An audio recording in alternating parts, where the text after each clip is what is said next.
بسم اللہ الرحمن الرحیم۔ السلام علیکم۔ یہ کتاب آپ کے لیے کاشانہ بصیرت کی جانب سے ریکارڈ کی جا رہی ہے۔ کتاب کا نام ہے تہذیب نفس سیر و سلوک امام خمینی کی نگاہ سے نگاہ میں۔ اب ہم کتاب کا پارٹ نمبر 20 پڑھیں گے۔ حقیقی علم کا معیار۔ اگر انسان اپنی تعمیر، اپنا پیٹ پالنے اور اپنی باطنی انانیت کی تسکین کی خاطر حصول علم میں مشغول ہو جائے، یعنی علم کا مقصد خدائی نہ ہو، تو اس نفس کے اندر جو باتیں ڈالی جائیں گی وہ رحمانی نہیں شیطانی ہوں گی۔ رحمانی الہامات اور شیطانی الہامات کے درمیان امتیاز کا ایک اٹل اور ناقابل تغیر معیار یہی ہے جو بیان ہوا۔ میرا خیال ہے کہ اہل معارف نے اس معیار کا ذکر نہیں کیا ہے۔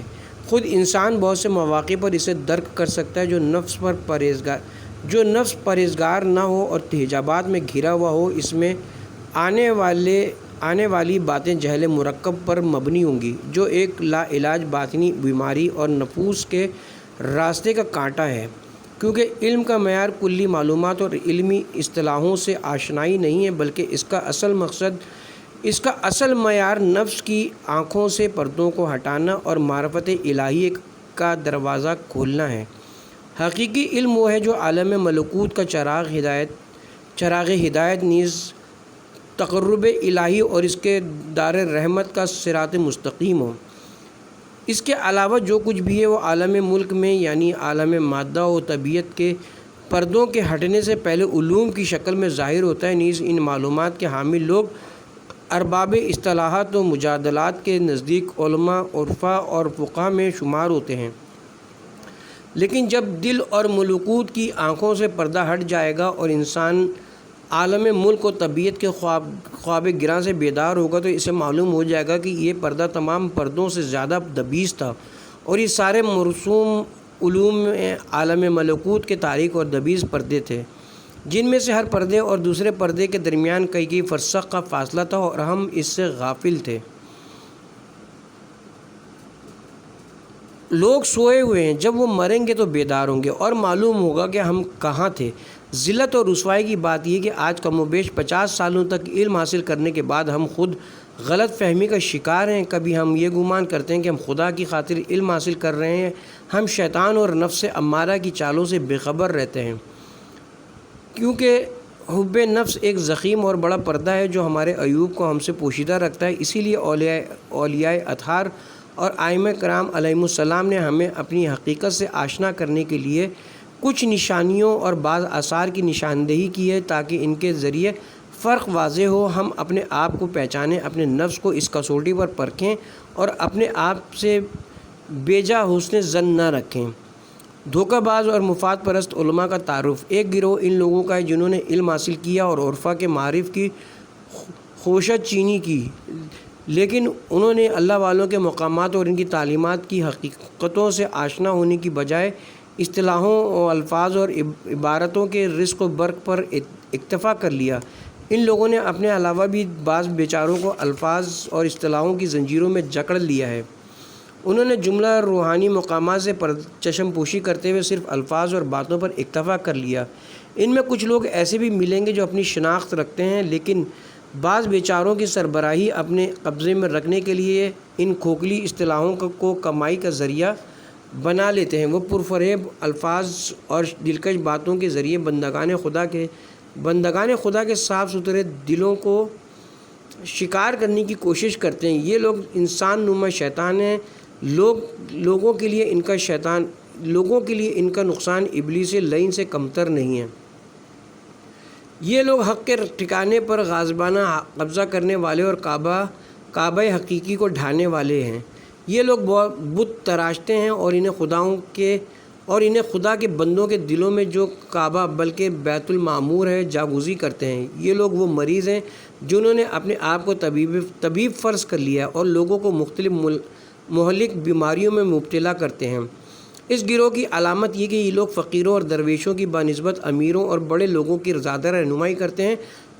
ان کے زیادہ تر مرید جاہ و مقام اور مال و دولت کے حامل لوگ ہوتے ہیں۔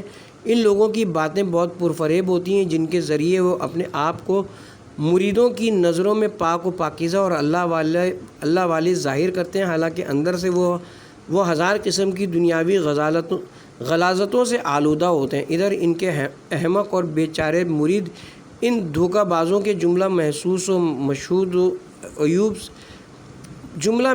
و مشہود عیوب سے آنکھیں بند کر لیتے ہیں، نیز ان کی کھوکھلی اصطلاحوں اور بے مغز باتوں سے اپنا دل بہلائے رکھتے ہیں۔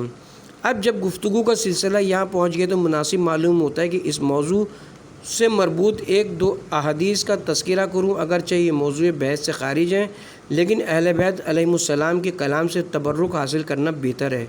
شیخ صدوق اپنی کتاب الخصال میں نقل فرماتے ہیں کہ امام جعفر صادق علیہ السلام نے فرمایا، علماء میں سے کچھ ایسے ہیں جو علم کو جمع کرنا تو چاہتے ہیں لیکن اپنا علم دوسروں تک منتقل کرنا نہیں چاہتے۔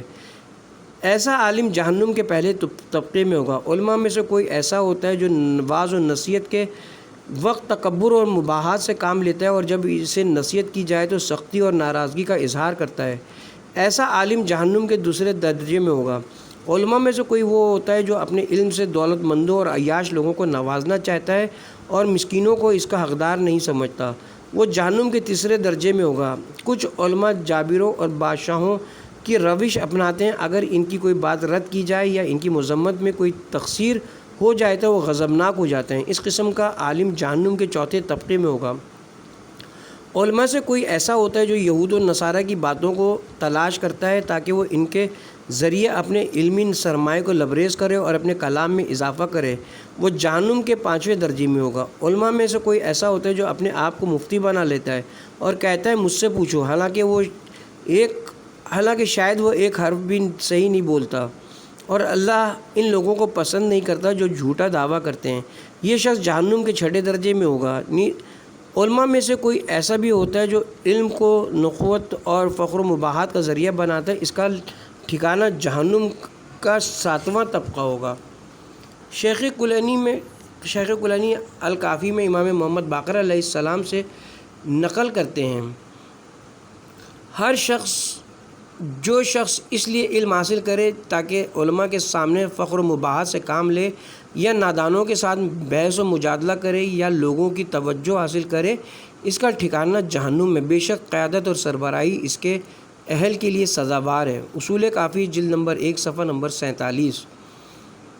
اور امام صادق علیہ السلام سے مروی ہے، جب تم عالم کو دنیا کی محبت میں گرفتار پاؤ تو اپنے دین کے معاملے میں اس کو الزام دو، یعنی اس پر اعتماد نہ کرو، کیونکہ ہر چیز کا چاہنے والا اس چیز کے گرد گھومتا ہے۔ پھر فرمایا، اللہ تعالیٰ نے داؤد علیہ السلام پر وحی فرمائی، میرے اور اپنے درمیان کسی دنیا پرست عالم کو قرار مت دو، ورنہ وہ تمہیں میری محبت کے راستے سے باز رکھے گا۔ یہ لوگ میرے حق میں جو بندوں کے راستے کے راہزن ہیں، میں ان کے ساتھ جو سلوک کروں گا اس کی کمترین صورت یہ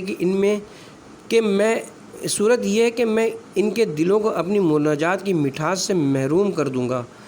اصول کافی جلد نمبر 1 صفحہ نمبر 47۔ جو لوگ اس دھوکے باز اور عیار گروہ میں شامل نہیں ہیں بلکہ راہ آخرت کے راہی و سالک اور روحانی و عرفانی مقامات کی تلاش کرتے ہیں، وہ بھی کبھی راہ حق کے راہزن یعنی شیطان کے دھوکے میں آ جاتے ہیں اور باطنی مقامات و معارف کو ان علمی اصطلاحوں سے عبارت قرار دیتے ہیں جو انہوں نے خود تراشی ہیں یا دوسروں کی تراشیدہ ہیں، لیکن وہ خود ان سے استفادہ کرتے ہیں۔ یہ لوگ اپنی قیمتی زندگی اور جوانی کو آخری دم تک اصطلاحوں کے ذخیرے میں اضافے اور کتب اور رسائل کو حفظ کرنے میں گزار دیتے ہیں۔ جس طرح قرآن کے بعض مفسر علماء قرآن سے استفادے کو مختلف قراتوں، مختلف لغوی معنی، تصریف کلمات، لفظی اور معنوی خوبیوں، قرآن کی معجزاتی جہاد، قرآن کے عرفی معنی اور اس بارے میں لوگوں کے فہم کے اختلاف کو جاننے، انہیں جمع کرنے اور ان کی حفاظت کرنے کی حد تک محدود رکھتے ہیں۔ یہ لوگ قرآن کے حیات آفرین پیغامات نیز اس کی روحانی جہات اور الہی تعلیمات سے مکمل طور پر غافل ہیں۔ ان لوگوں کی مثال اس مریض کی طرح ہے جو ڈاکٹر کی طرف رجوع کرتا ہے اور اس سے نسخہ لیتا ہے، لیکن اپنے علاج کو اس نسخے کی حفاظت نیز اس کی ترکیبات کو یاد کرنے سے عبارت سمجھتا ہے۔ اس قسم کے لوگ بیماری کے باعث ہلاک ہو جائیں گے۔ نسخے سے آشنائی اور طبیب کی طرف رجوع کرنے کا انہیں کوئی فائدہ حاصل نہیں ہوگا۔ سارے علوم کا عملی ہونا۔ اے عزیز، سارے علوم عملی ہیں، یہاں تک کہ علم توحید کے بھی کچھ قلبی اور کچھ قالبی، ظاہری اور جسمانی اعمال ہیں۔ توحید باب تفصیل کا مصدر ہے جو کثرت کو وحدت میں بدلنے کے مفہوم میں استعمال ہوتا ہے۔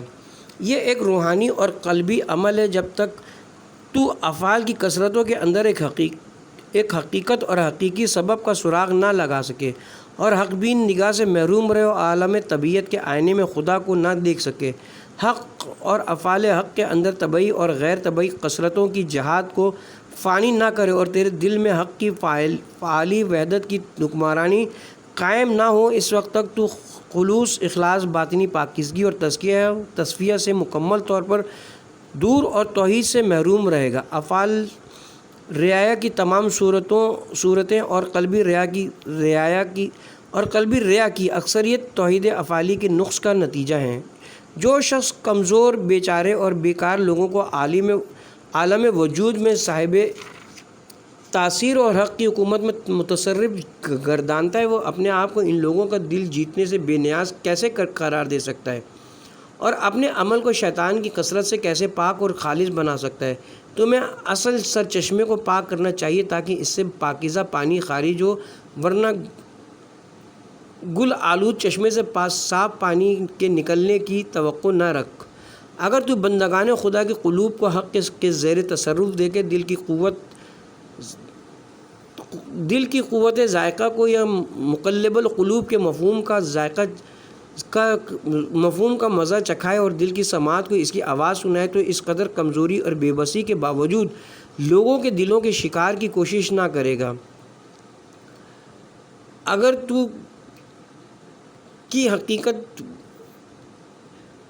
تو بید الملکوت الکل شیء اور لہو الملک اور بید الملک کی حقیقت اپنے دل کو سمجھائے، تو پھر تجھے لوگوں کا دل جیتنے کی ضرورت نہ رہے گی اور وہ اپنے آپ کو ان کمزور مخلوقات کے کمزور دلوں کا محتاج خیال نہ کرے گا اور باطنی بے نیازی سے سرفراز ہوگا۔ تو نے اپنے آپ کو محتاج خیال کیا اور لوگوں کو مشکل کشا سمجھا، اس لیے تو لوگوں کا دل جیتنے کا محتاج ہوا اور تو نے اپنے آپ کو خود فروشی کے ذریعے دلوں پر تصرف کے اختیار کا حامل گردانا، اس لیے تو ریا کا محتاج ہو گیا۔ اگر تو حق تعالیٰ کو مشکل کشا سمجھتا اور اپنے آپ کو اس عالم میں تصرف کا حامل نہ دیکھتا تو تجھے شرک کی ان صورتوں کی احتیاج نہ رہتی۔ اے مشرک جو توحید کا دعوے دار ہے، اے انسان نما ابلیس، تو نے یہ وراثت شیطان لعین سے پائی ہے جو اپنے آپ کو متصرف خیال کرتا ہے، کا نعرہ لگائے۔ وہ لعین اور بدبخت شرک اور خود بینی کے حجابوں میں مقید ہے۔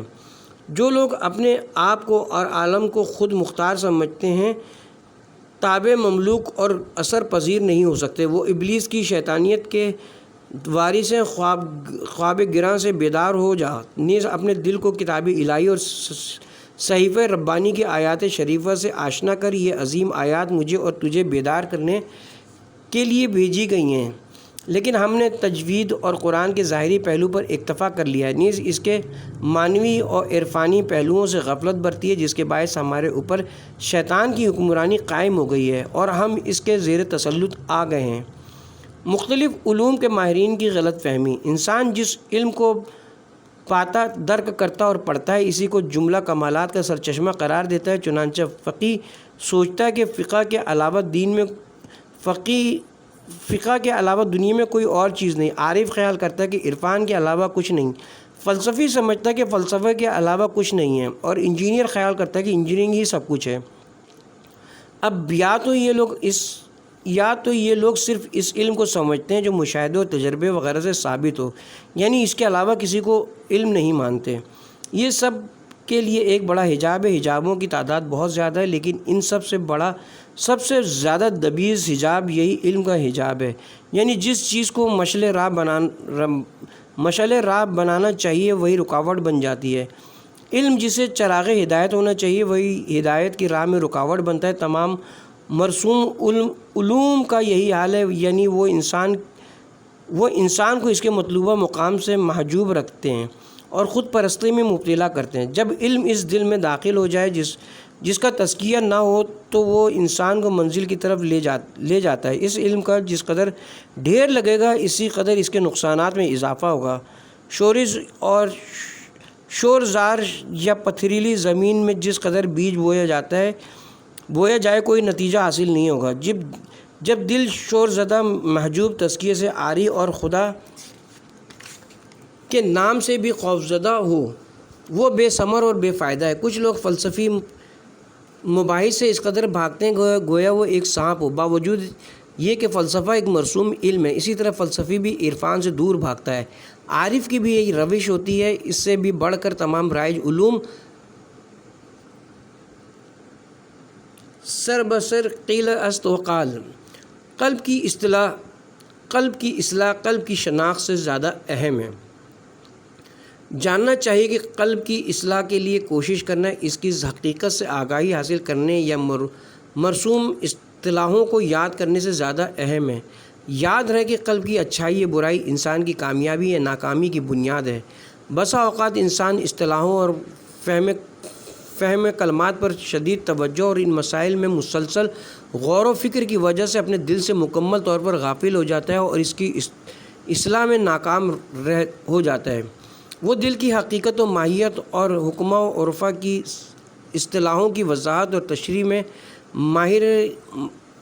میں ماہر کامل بن جاتا ہے، لیکن اس کا اپنا دل ٹیڑھا اور مہر زدہ ہو جاتا ہے، جس سے خدا ہی بچائے۔ اس کی مثال اس شخص کی طرح ہے جو مفید اور نقصان دہ دوائیوں کے خواص اور اثار سے خوب واقف ہو، ان سب کی خوب تشریح کر سکتا ہو، لیکن بذات خود ان نقصان دہ دوائیوں سے اجتناب اور مفید دوائیوں سے استفادہ نہ کرتا ہو۔ یقیناً ایسا آدمی دواؤں کی شناخت میں زیادہ مہارت کے باوجود ہلاکت سے دوچار ہوگا اور یہ علم اسے نجات نہ دے سکے گا۔ ہم پہلے عرض کر چکے کہ سارے علوم عملی ہیں، یہاں تک کہ علم عرفان میں بھی ایک قسم کا عملی پہلو پایا جاتا ہے۔ اب ہم یہ عرض کر رہے ہیں کہ دلوں کے احوال نیز ان کی کیفیت، صحت، بیماری، درستگی اور خرابی کا علم ان علوم میں سے ہیں جو عمل اور عمل کی اصلاح کے لیے تمہید کی حیثیت رکھتے ہیں، اور بس اس علم کے ادراک اور فہم کا شمار انسانی کمالات میں نہیں ہوتا۔ بس انسان کو چاہیے کہ قلب کی اصلاح اور ترقی کو اپنی توجیہات اور اپنے مقاصد کا اصلی محور قرار دے تاکہ وہ روحانی کامیابی کا درجہ کمال اور عالم غیب کے درجات عالیہ پر فائز ہو۔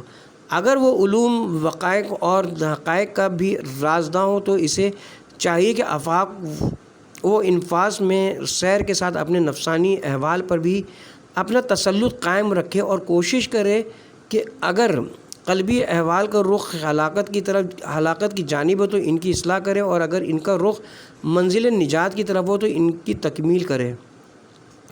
غیر مہذب نفوس پر علم کے منفی اثرات۔ اگر انسان اپنی باطنی خباثت کو دور نہ کرے تو وہ جتنا درس پڑھے اور علم حاصل کرے گا، فائدہ حاصل کرنے کی بجائے نقصان اٹھائے گا۔ جب علم اس خبیث مرکز میں داخل ہوتا ہے تو ایک شجرہ خبیثہ بن کر پھلتا اور پھولتا ہے۔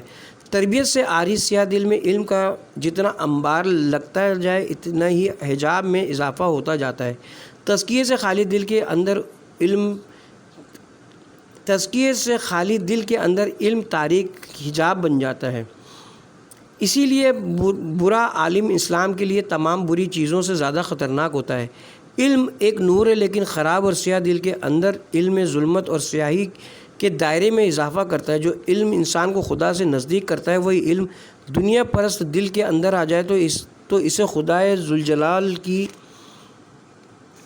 بارگاہ سے دور کرتا ہے۔ اگر توحید کا علم بھی غیر اللہ کے لیے حاصل کیا جائے تو وہ تاریک حجاب ہوگا، کیونکہ یہ غیر اللہ کے ساتھ وابستگی ہے۔ اگر کوئی شخص غیر اللہ کی خاطر قرآن کریم کو 14 قراتوں کے ساتھ حفظ کرے اور پڑھے تب بھی حق تعالیٰ سے دوری کے علاوہ اسے کچھ حاصل نہ ہوگا۔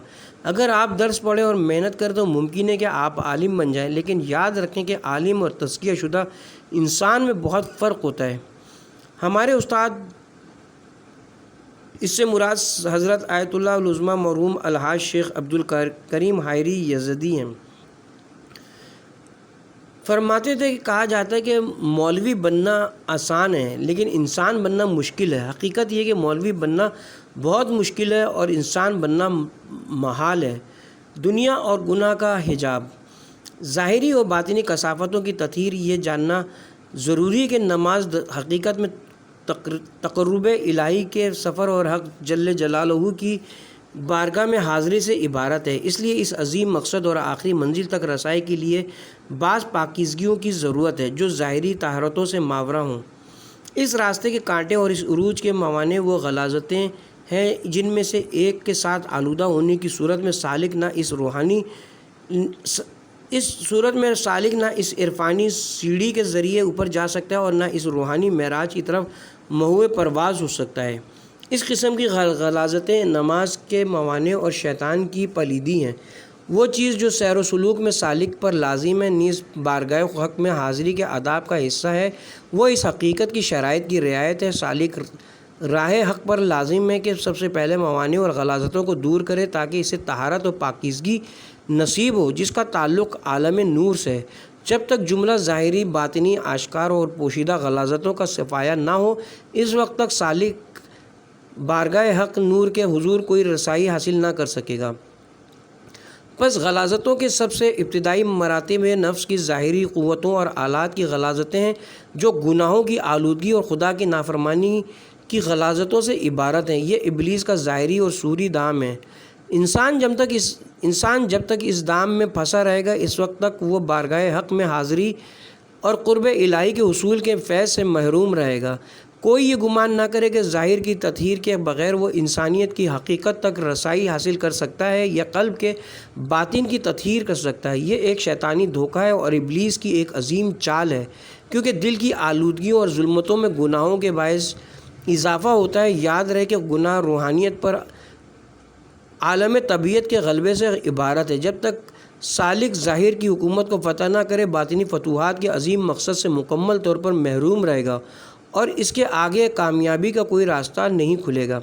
پس اس راہ سلوک کی ایک بڑی رکاوٹ گناہوں کی غلاظتیں ہیں جنہیں توبہ و نصوح کے پاک و پاکیزہ پانی سے دھو کر صاف کرنا چاہیے۔ جاننا چاہیے کہ اللہ تعالیٰ نے ہمیں جو ظاہری اور باطنی قوتیں عالم غیب سے نازل فرما کر عطا کی ہیں وہ سب اللہ کی امانتیں ہیں جو تمام غلاظتوں سے پاک ہیں بلکہ فطرت الہیہ کے نور سے منور اور شیطانی تصرف کی ظلمت و آلودگی سے دور ہیں۔ لیکن چونکہ یہ عالم طبیعت کے ظلمت کدے میں نازل ہوئی ہیں نیز وہم کے شیطان اور ابلیسی خیانت کے تصرف کے ہاتھ ان کی طرف دراز ہوا ہے، اس لیے یہ اپنی اصلی پاکیزگی اور فطرت اولیہ کے دائرے سے نکل کر مختلف کی شیطانی غلاظتوں اور گندگیوں سے آلودہ ہو گئی ہیں۔ پس اگر سالک کے رائے حق حضرت ولی اللہ کے دامن عنایت سے تمسک کرتے ہوئے شیطانی تصرف سے نجات حاصل کر لے اور ظاہر کی حکومت کو پاک کر لے نیز اللہ کی امانتوں کو اسی حالت میں بحفاظت واپس کرے جس طرح اس نے انہیں اپنی تحویل میں لیا تھا تو وہ امانت میں خیانت کا مرتکب و محسوب نہیں ہوگا۔ اگر ہوا بھی تو وہ خدا غفار و ستار کی مغفرت و ستاریت سے بہرہ مند ہوگا، یوں وہ ظاہر کے زاویے سے آسودہ خاطر ہوگا اور اخلاق رذیلہ کی غلاظتوں سے دامن کو پاک کرنے کی کوشش کرے گا۔ یہ آلودگیوں اور غلاظتوں کا دوسرا مرحلہ ہے جس کی خرابی بیشتر، جس کا علاج سخت تر اور جس کی اہمیت ارباب ریاضت کے ہاں عظیم تر ہے، کیونکہ جب تک نفس کی باطنی حالت خراب ہو اور روحانی غلاظتوں نے اسے گھیر رکھا ہو اس وقت تک نفس مقام قدس اور خلوت انس کے لائق نہیں ہوگا، بلکہ نفس کی ظاہری حکومت کی خرابی کا سرچشمہ اس کی اخلاقی خرابیاں اور خبیث عادتیں ہیں۔ جب تک سالک بری عادتوں کو اچھی عادتوں میں تبدیل نہ کرے اس وقت تک وہ اعمال کی خرابیوں سے محفوظ و مامون نہیں ہوگا، اور اگر اسے توبہ کی توفیق ہوئی تب بھی اسے توبہ کے میدان میں ثابت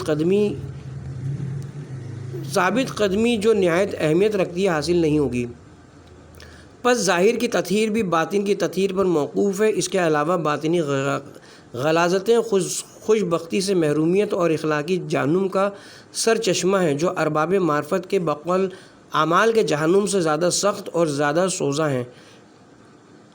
اہل بیت عصمت علیہم السلام کی احادیث میں اس نقطے کی طرف بہت سے مقامات پر اشارہ ہوا ہے۔ پس سالک راہ حق پر اس طہارت کا حصول بھی لازمی ہے۔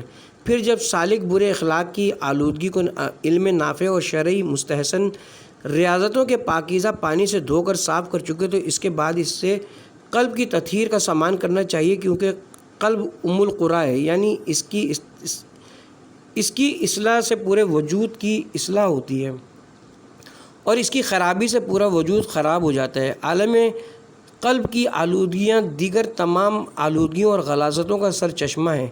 قلب کی غلاظت یہ کہ وہ غیر اللہ سے تعلق استوار کرے، نیز اس کی توجہ اپنی اور عالم کی طرف مبذول ہو جائے۔ اس کا سر چشمہ حب دنیا اور حب نفس ہے، جن میں سے اول الذکر سب سے بڑی خطا ہے اور آخر الذکر تمام امراض کی جڑ ہے۔ جب تک سالک کے دل میں غیر اللہ کی محبت کو کوئی شائبہ بھی موجود رہے، اس وقت تک اس میں اللہ کی محبت کا کوئی اثر مرتب نہیں ہوگا۔ چنانچہ سالک منزل مقصود تک رسائی کی راہ سے محروم رہے گا۔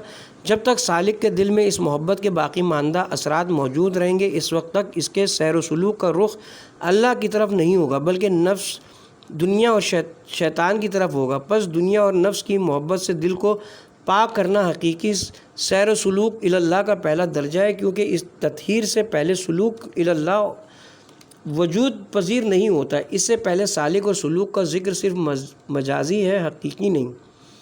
حب دنیا سیر و سلوک کا راہزن۔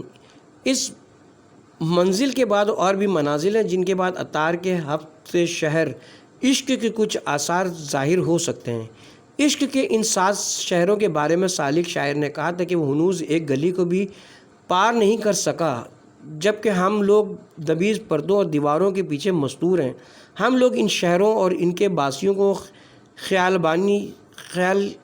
خیال بافی سے زیادہ نہیں سمجھتے۔ مجھے شیخ اطار یا میسم تمار سے غرض نہیں، لیکن میں اصل مقامات کا منکر نہیں ہوں، بلکہ ان مقامات کے حامل لوگوں کی دل و جان سے تلاش کرنے والا ہوں، اور مجھے امید ہے کہ اس محبت میں اللہ اپنے کشائش عطا فرمائے گا۔ تو جو چاہے بن جا اور جس کے ساتھ ہونا چاہے ہو جا، لیکن میں ایمانی اور روحانی اخوت اور دوستی کے میدان میں اپنے عرفانی احباب کے ساتھ خیانت کو روا نہیں سمجھتا۔ میں نصیحت سے اجتناب نہیں کروں گا، کیونکہ یہ مومنین کے باہمی حقوق کا حصہ ہے۔ گناہوں کی آلودگیاں بارگاہ حق میں حاضری سے روکتی ہیں۔ یہ جاننا ضروری کہ اگر نماز کے ظاہری شرائط اور صورت کی رعایت نہ کی جائے تو آلودگیاں جو شیطان کی پلیدی ہیں اور رحمان سے دور رکھتی ہیں، نمازی کو شیطانی غلاظتوں سے آلودہ لباس اور بدن کے ساتھ بارگاہ عشق میں حاضر ہونے سے روکیں گی اور بارگاہ خود سے دور کر دیں گی۔ اسی طرح خدا کی نافرمانی اور گناہوں کی غلاظتیں جو شیطانی تصرفات اور شیطان پلید کی پلیدیوں اور گندگیوں سے عبارت ہیں، بارگاہ حق میں حاضری سے روکتی ہیں۔ پس گناہوں کا لباس پہننے والا گناہگار اپنے برزخی بدن کے لباس کو نجس بنا دیتا ہے۔ وہ ان غلاظتوں کے ساتھ بارگاہ حق میں حاضری نہیں دے سکتا۔ اس لباس کی تطہیر باطنی نماز کے وجود اور اس کی اصلاح کی بنیادی شرط ہے۔ اخلاقی خرابیوں کی تطہیر کی ضرورت۔ باطنی بدن کے لباس کی تطہیر کے بعد خود ملکوتی بدن کو بھی شیطانی غلاظت سے پاک کرنا ضروری ہے۔ اس سے مراد اخلاقی برائیوں کو دور کرنا ہے۔ ان برائیوں میں سے ہر برائی باطن کو آلودہ کرتی ہے اور انسان کو بارگاہ حق سے دور اور قرب الہی کی بساط سے محروم کر دیتی ہے۔ یہ اخلاقی رذائل بھی شیطان لعین کی غلاظتیں، تمام مذموم صفات کا سرچشمہ، خود بینی، خود پرستی، خود نمائی، خود پسندی، خود محوری اور ہٹ دھرمی ہیں۔ ان میں سے ہر ایک بجائے خود بہت سی دیگر اخلاقی خرابیوں کا سرچشمہ اور بہت سی برائیوں کی جڑ ہے۔ اپنے گناہوں کو بھلانے کا نقصان۔ اپنی زندگی دوسروں کے عمل کی خاطر برباد کرنے سے گریز کر، کہیں ایسا نہ ہو کہ تیرے اعمال کا فائدہ دوسروں کے حساب میں لکھ دیا جائے اور تمہارے سرمایے سے دوسرے لوگ تجارت کرنے لگیں اور تو خود برباد ہو جائے، کیونکہ اپنے گناہوں کو بھلا دینا ان عظیم ترین گناہوں میں سے ایک ہے جن میں اللہ تعالیٰ انسان کو اسی دنیا میں مبتلا کر دیتا ہے، کیونکہ اس کے باعث وہ اصلاح نفس کی کوشش نہیں کرتا۔ یوں اس کے اخروی عذاب میں اضافہ ہوتا ہے۔ اگر انسان اللہ کی بندگی میں مشغول اور اپنے عیوب کو پہچاننے میں مصروف رہے اور دین خدا کی نظر میں معیوب امور سے پرہیز کرتا رہے تو وہ آفات سے فارغ البال رحمت الہی کے سمندر میں غوطہ ور اور حکمت و بیان کی موتیوں سے مالا مال ہوگا، لیکن اگر وہ اپنے گناہوں کو بھلا دے، اپنے عیوب سے چشم پوشی کرے اور صرف اپنی قوت و توانائی پر بھروسہ کرے تو وہ کامیابی اور نجات کا منہ ہرگز نہیں دیکھ سکے گا۔